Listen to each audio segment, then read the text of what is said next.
Have you ever felt like a prisoner in your own home? That's exactly what happened to me when my HOA installed metal spike strips around my car, all because I dared to grow tomatoes in my driveway. What began as a simple solution to my financial struggles after losing my job turned into a David versus Goliath battle that would change not just my life, but an entire community's future. The look on Patricia Wilson's face when she discovered the one legal loophole buried in our neighborhood's history, a secret that had been hiding in plain sight for decades, was absolutely priceless. What would you do if your neighbors tried to imprison you for growing your own food? And how far would you go to stand your ground? Comment below where you're watching from, and let me share how I transformed from desperate gardener to accidental revolutionary.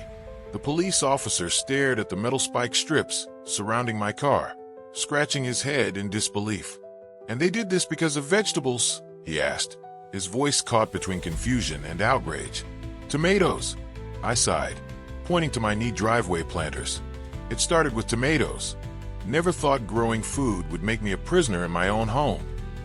It all began 3 months earlier when I lost my accounting job at Henderson & Associates, a company I devoted 8 years to.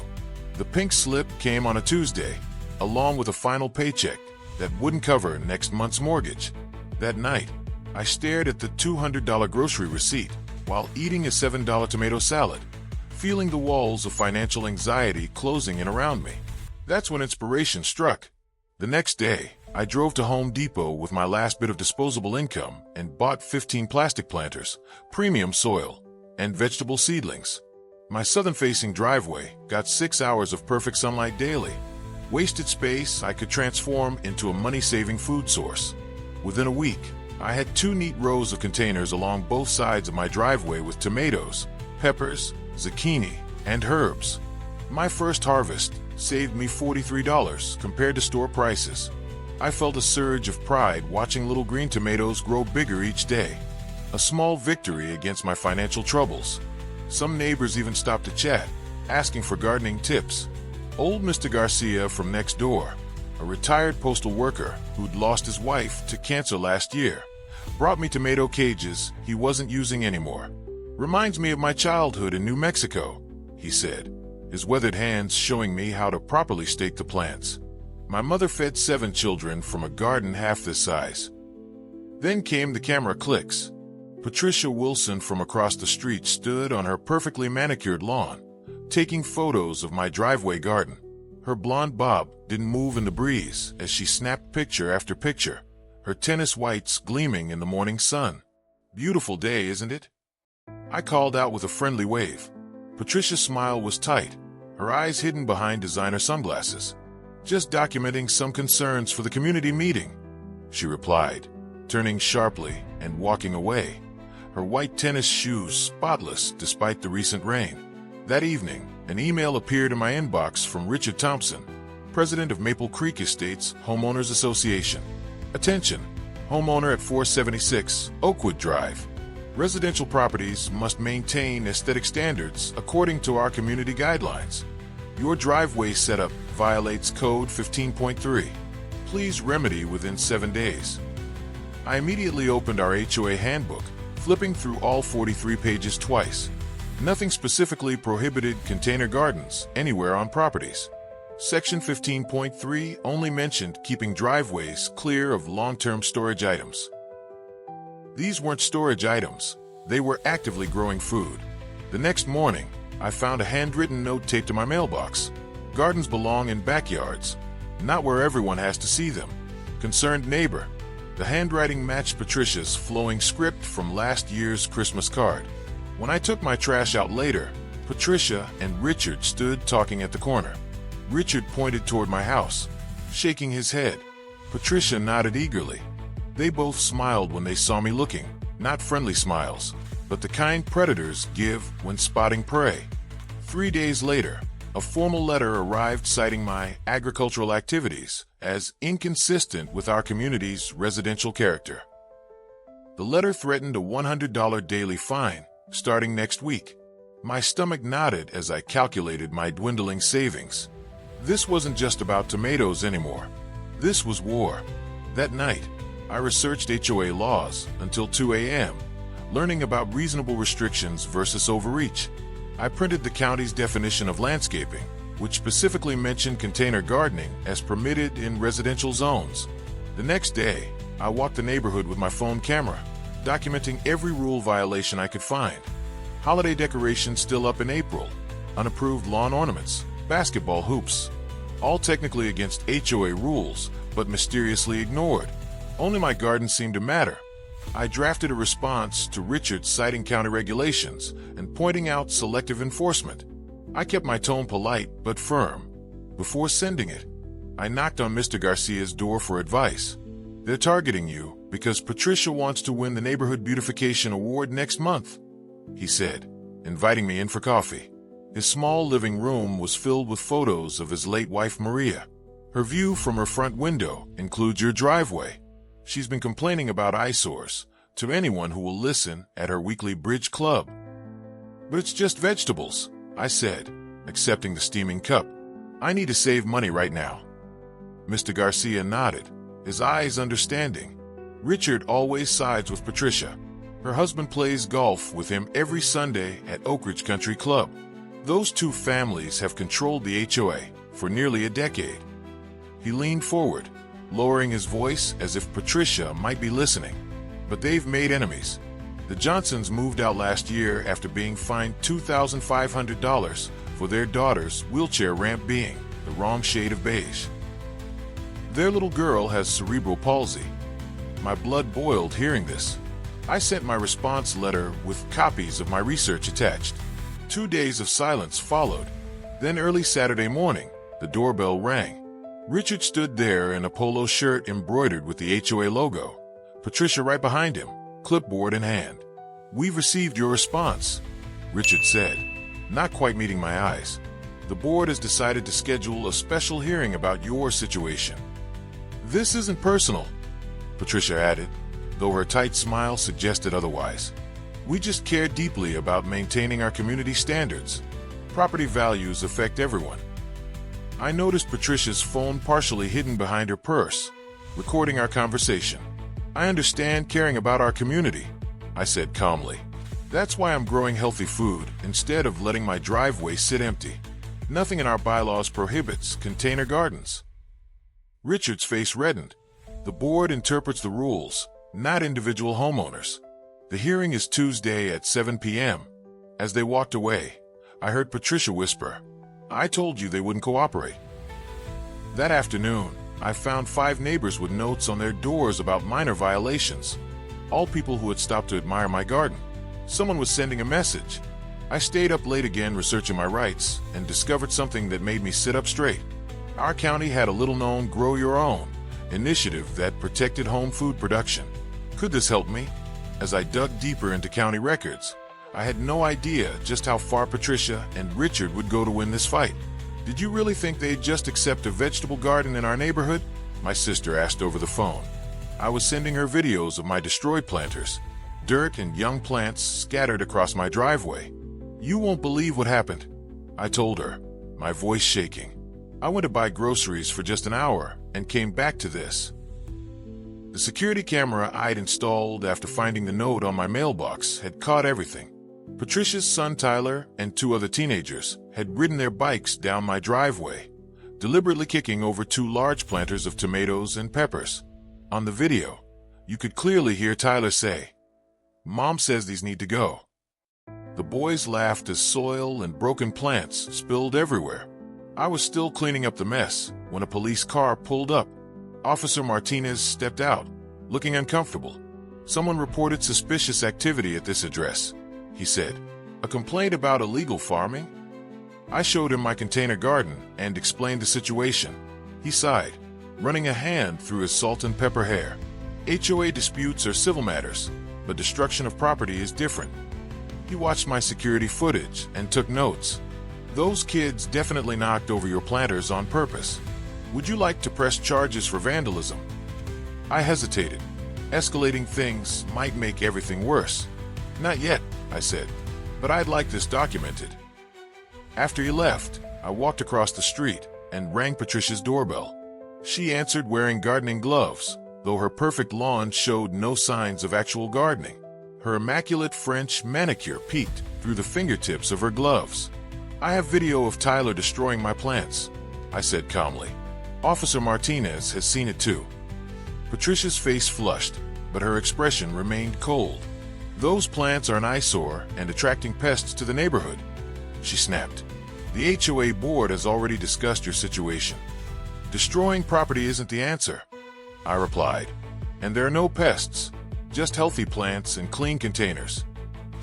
This neighborhood had standards before you decided to turn your driveway into a farm," she said, her voice rising. "Your little hobby is affecting all our property values."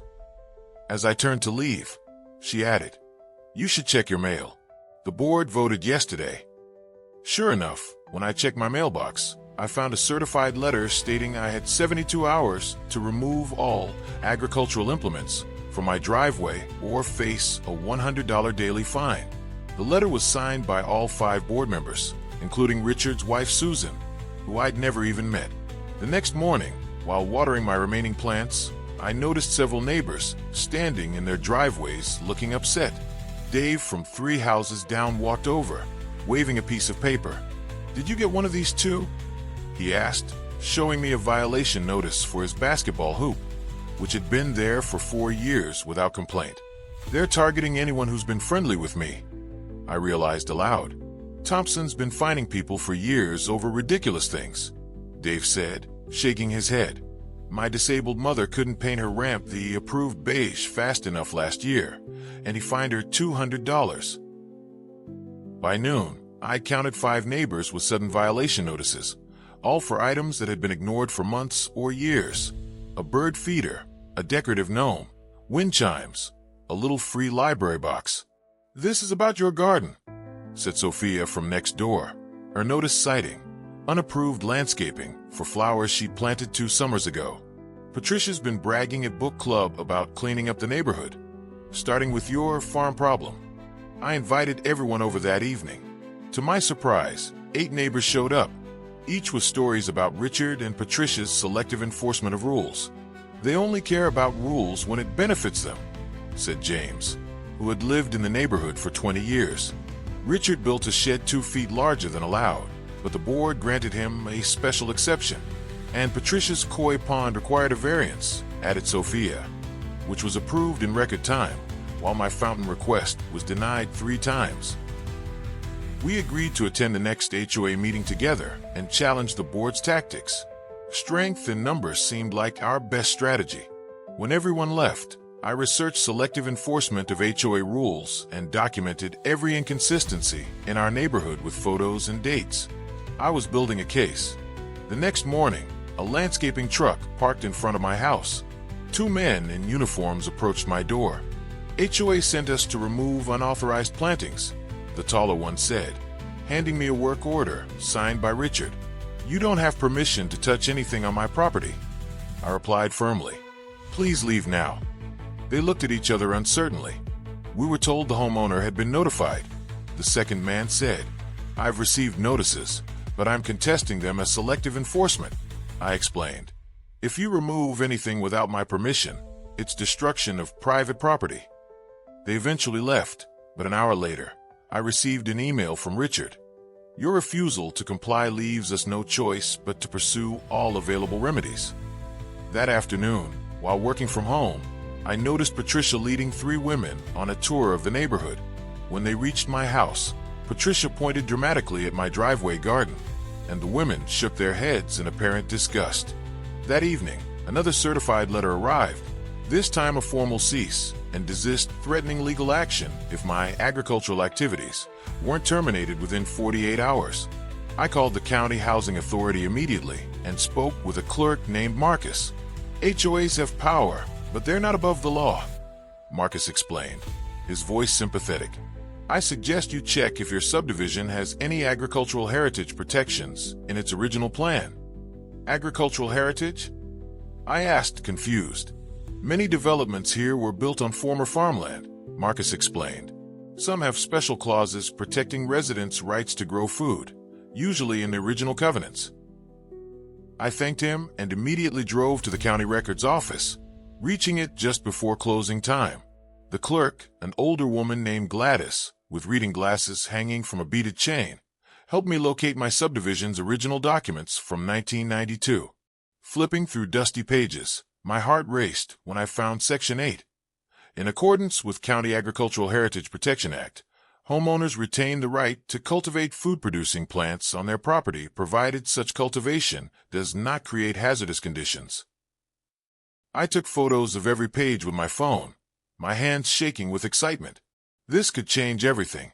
Returning home, I found my newly planted containers had been doused with something that smelled like bleach. All the plants were wilting and discolored. As I stood there stunned, Patricia drove by slowly, smiling and waving from her car window. I didn't realize then that chemical sabotage was just the beginning of what she had planned. My jaw dropped when I saw what they were doing to my driveway the next morning. I was eating breakfast when I heard a strange scraping noise outside. I rushed to the window and couldn't believe my eyes. Two men in bright yellow, Maple Creek maintenance vests were installing metal strips with sharp spikes along both sides of my driveway. These weren't just any barriers. They were actual spike strips that would shred my tires if I tried to drive over them. "Hey, stop right now," I yelled, running outside still holding my coffee mug. The workers barely looked up. The older one with a gray beard mumbled, "Just following HOA orders, ma'am. Nothing personal." "Orders for what?" "To trap me in my own home." My voice shook as I took out my phone and started recording. The younger worker at least had the decency to look embarrassed. "It's called property demarcation for code violations. We're just doing our job." I immediately called the police, pacing back and forth behind my now imprisoned car. Officer Martinez arrived 20 minutes later, but his response made my stomach sink. "I understand you're upset," he said, flipping through his notepad. "But this appears to be a civil matter between you and your homeowners association. They do have authority to mark property violations according to your community covenant. But they've trapped my car. I can't leave without destroying my tires." I pointed to the wicked-looking metal teeth, gleaming in the morning sun. Officer Martinez frowned. "That does seem excessive. Have you tried contacting your HOA representative directly?" I marched straight to Richard's house, my hands shaking with anger. I never got to his door because Patricia appeared out of nowhere, blocking my path in the middle of the street. Her perfectly highlighted hair didn't move an inch as she held up her phone, recording our encounter. Well, if it isn't Farmer Jones," she said with a smirk. "Those spike strips must be quite inconvenient." "This is illegal," I shouted, trying to keep my cool but failing. "You can't trap someone on their property." Patricia's eyes narrowed. "You've been warned repeatedly about your vegetable disaster. The board voted unanimously last night." She waved a folder of papers. "Those unsightly planters violate 3 separate HOA codes and lower all our property values. My sister is a real estate agent, and she says houses on your street are already getting lower offers." "That's ridiculous," I said. "We're in a housing boom, and my planters are neat and well-maintained." "Farms belong in the country, not in Maple Creek estates," she snapped. "Remove those plants, and we'll remove the barriers. Simple as that." Richard appeared behind her, arms crossed. "We've had complaints from 7 different homeowners," he said. "This isn't personal. It's about maintaining standards." As they walked away, I heard Patricia laugh. Maybe she can grow enough to feed herself, since she won't be able to drive to the grocery store. I felt trapped and desperate. My doctor's appointment was tomorrow, and I needed to pick up my mom from her physical therapy that afternoon. I called 5 different tire shops, but the spikes were designed to cause maximum damage. No temporary fix would work. That night, instead of crying, I got angry and then got smart. I drove my riding lawnmower, carefully avoiding the spikes, to my neighbor Ellie's house and borrowed her car. Then I headed downtown to the county records office, which stayed open late on Wednesdays. The clerk looked bored as I requested the original subdivision plans and covenants for Maple Creek Estates. "Property dispute?" she asked, not looking up. "You could say that," I replied. 3 hours later, surrounded by dusty documents and property maps, I found it. The single piece of information the HOA had either overlooked or deliberately hidden. My hands trembled as I made copies, my mind racing with possibilities. This wasn't just a way out of my current situation. This could change everything about how our neighborhood was run.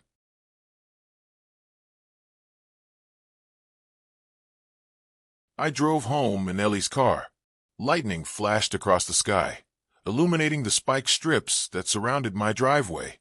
But for the first time all day, I smiled. Richard and Patricia had no idea what was coming their way. They installed what around your driveway. Sarah Jenkins nearly spat out her coffee when I showed her the photos of the spike strips. I'd called her first thing in the morning. She was the best property rights lawyer in the county, and I'd found her number on a community board at the records office. Spike strips, like the police use to stop criminals, I explained, sliding the manila folder of documents across her desk. They're basically holding me hostage until I remove my vegetable garden. Sarah adjusted her glasses and examined the papers I'd found. After 10 minutes of silent reading, she started laughing. Not a small chuckle, but a full-blown laugh that made her assistant peek in to see what was happening. In 15 years of practicing HOA law, I've never seen a board make such a massive mistake, she said, tapping the oldest document in the pile. Your entire subdivision was built on land designated under the County Agricultural Heritage Protection Act of 1988. It was originally the Hender family farm, and when they sold it to developers, they included a special covenant. She pointed to a paragraph written in dense legal language. This says all homeowners retain the explicit right to grow food on their property, and that right shall not be infringed by any future homeowners association or governing body. This can't be overridden by HOA bylaws they created later. My heart pounded with hope. So my garden is completely legal? More than legal.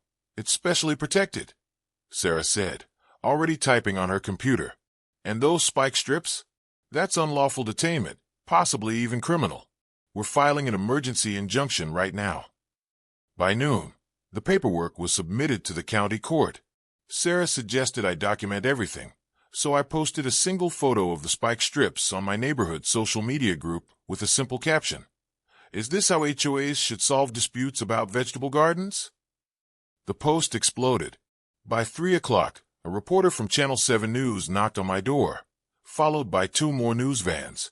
My phone buzzed constantly with messages from neighbors I'd never even met, sharing their own HOA horror stories.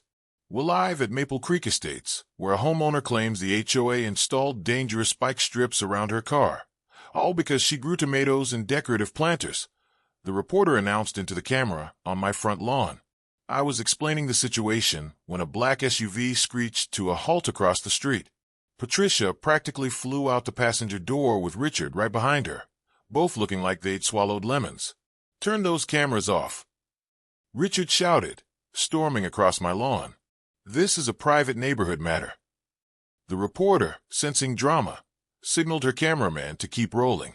Mr. Thompson, as HOA president, did you authorize the installation of these tire-puncturing devices? Patricia pushed in front of the microphone. This is completely one-sided. She's violated multiple community standards with that eyesore. She pointed dramatically at my neat row of planter boxes, where cherry tomatoes ripened in the sun. Those eyesores help feed my family, I said calmly, knowing my composed response would contrast with their anger.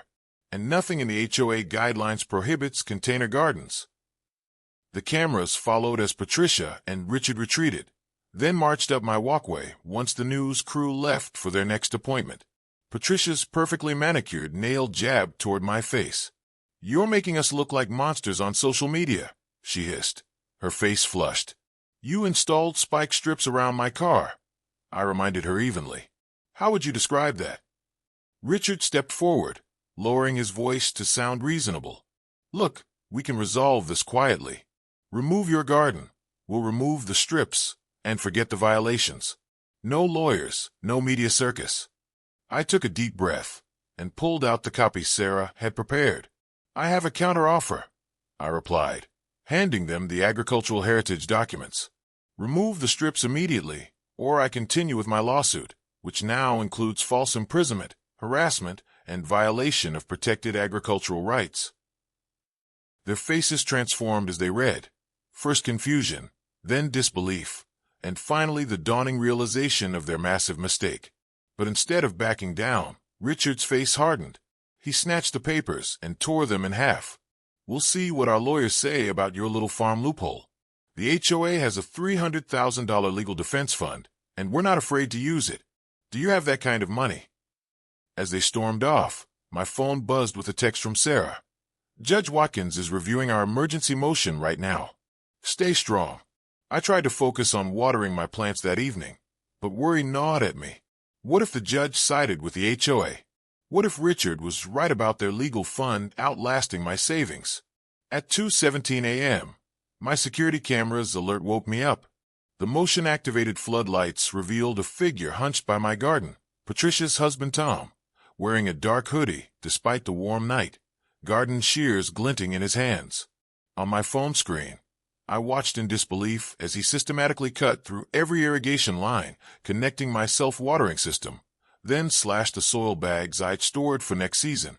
I called the police immediately, and this time they took it seriously. Officer Martinez arrived within minutes, catching Tom still on my property. The look of shock on his face when the police car lights flashed was something I'll never forget. "Mrs. Walker claims you've been harassing her, and now we find you vandalizing her property at 2 a.m., Officer Martinez said, making notes as Tom stammered excuses.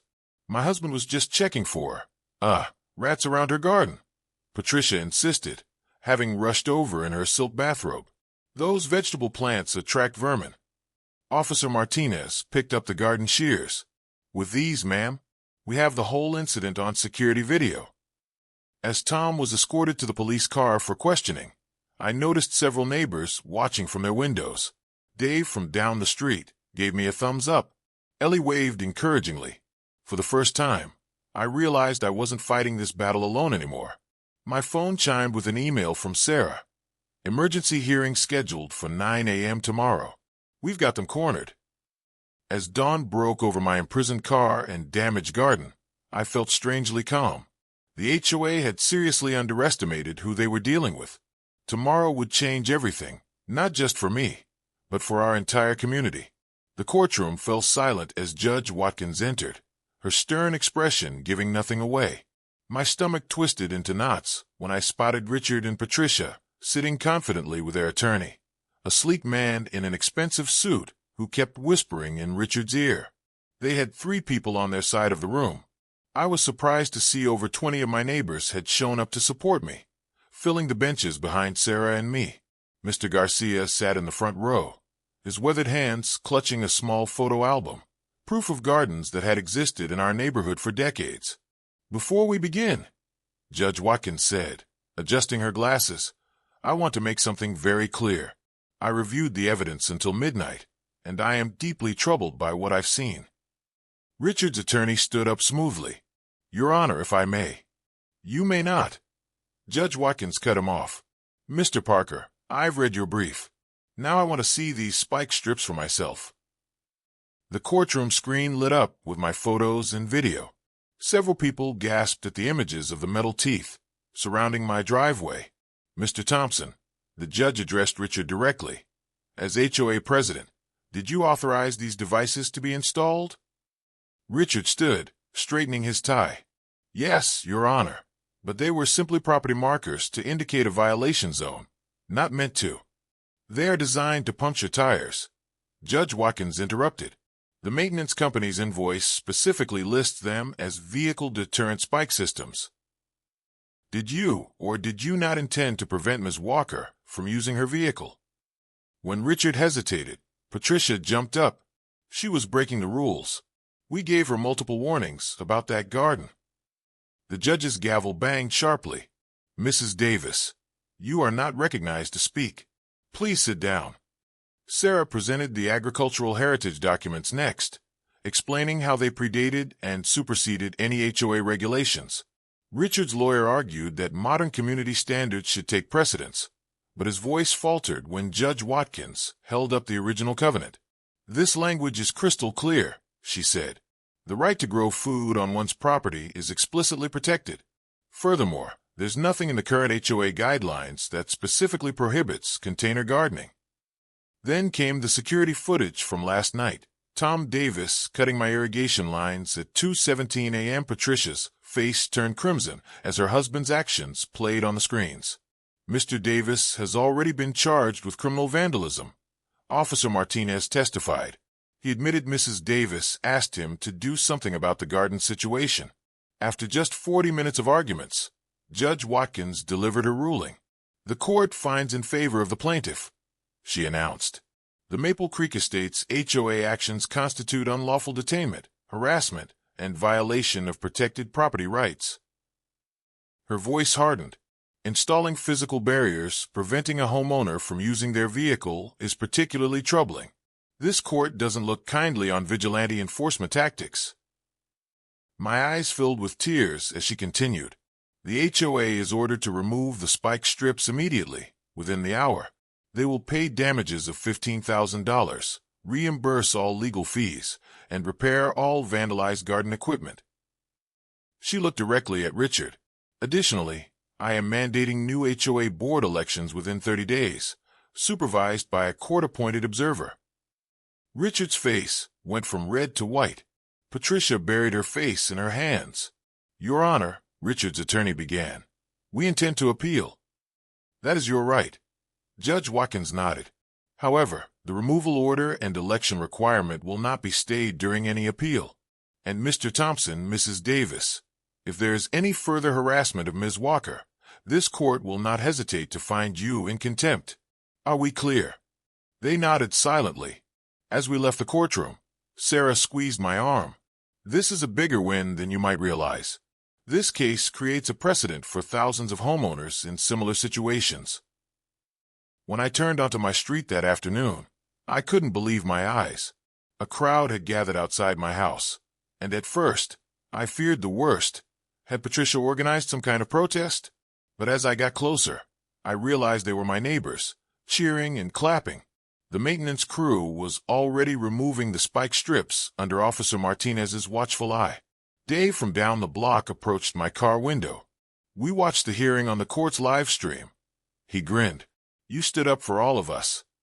He handed me a beautiful ceramic planter painted with sunflowers. For our neighborhood's defender. Tears filled my eyes again as Ellie and her husband unveiled a handmade sign they created.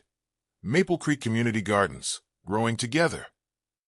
They'd collected signatures from over 50 neighbors who wanted to start a shared garden space in the unused land behind the neighborhood playground. We never knew about that agricultural heritage clause, Ellie explained.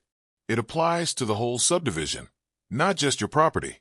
We've been wanting community garden space for years. Over the next few weeks, something amazing happened. My little victory rippled outward in ways I never expected. Richard resigned from the HOA board completely and put his house up for sale. The new board, led by Dave and Mrs. Johnson from Maple Street, approved the community garden project unanimously. Even more surprising were the visitors from other neighborhoods. We heard about what happened here. A woman from Oak Ridge Estates told me as she admired my thriving tomato plants. Our HOA has been just as bad.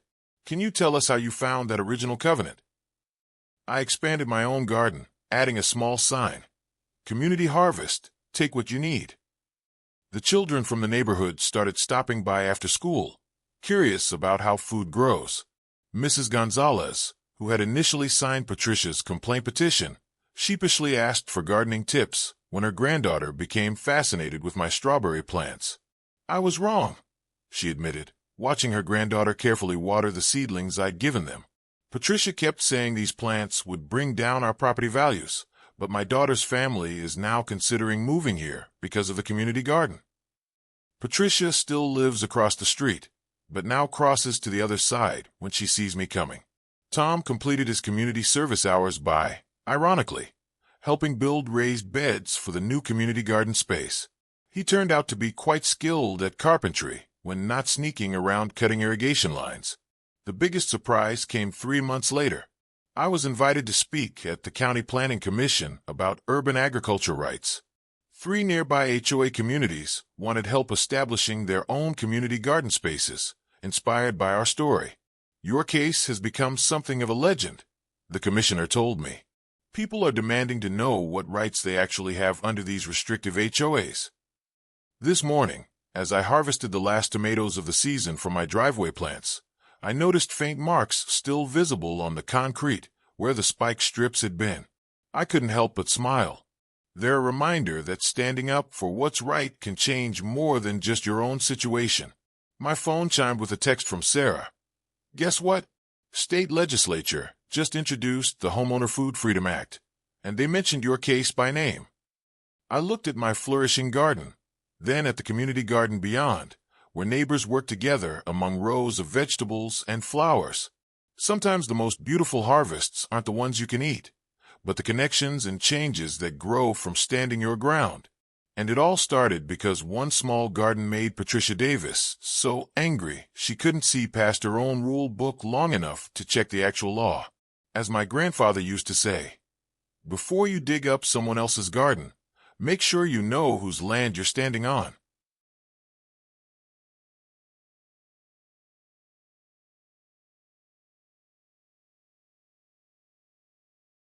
If you've ever felt powerless against unreasonable rules or bullying neighbors, I hope my story gives you courage.